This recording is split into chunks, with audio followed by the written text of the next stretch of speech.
Good day everyone, we are the Group 2. And for today, we are going to share our knowledge and what we have learned from the webinar entitled Prevention and Management of Teenage Pregnancy and Domestic Violence held on March 24, 2022.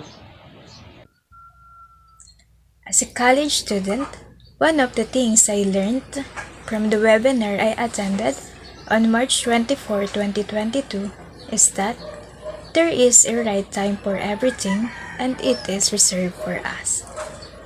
Let's get to know the person we're speaking with before we put our faith in them. When we are subjected to domestic violence, whether it is sexual, financial, emotional, or psychological, it is important to remember that we are not alone.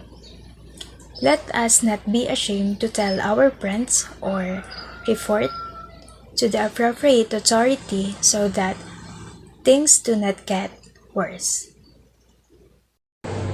As a young people, we should be aware of the things that will be enter, such as teenage pregnancy. In the ignorance of young people, the earlier they try the fashion in relationships that lead to early pregnancy. In the lack of knowledge of the things, out of the curiosity.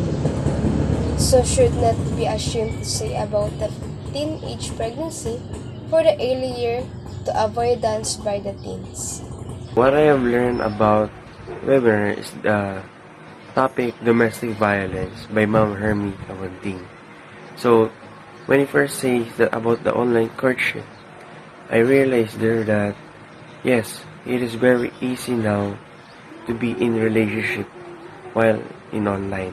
And then sometimes they get together, they get married, and then they don't know the attitude of each other, and there is some violence there because they don't know the attitude of each other. And one of the topic of Amigoting is the reasons of domestic violence, where there is gender equality and physically weak. Because someone is physically weak, then someone who is strong is make a use of it. And how to stop it is to become aware, educate, and prevent.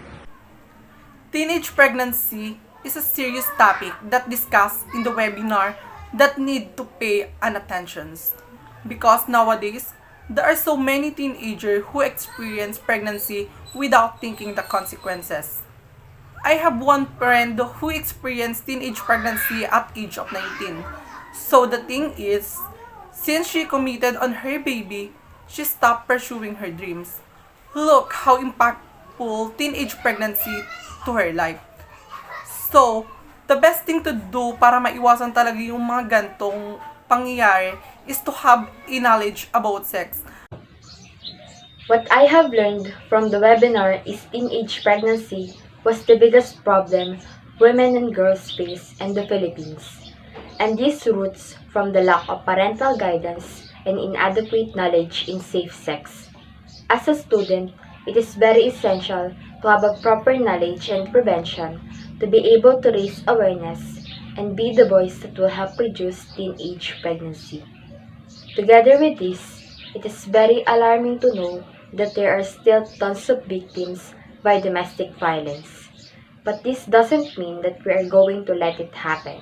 Let us help each other by creating a safe environment to protect our people by ending domestic violence.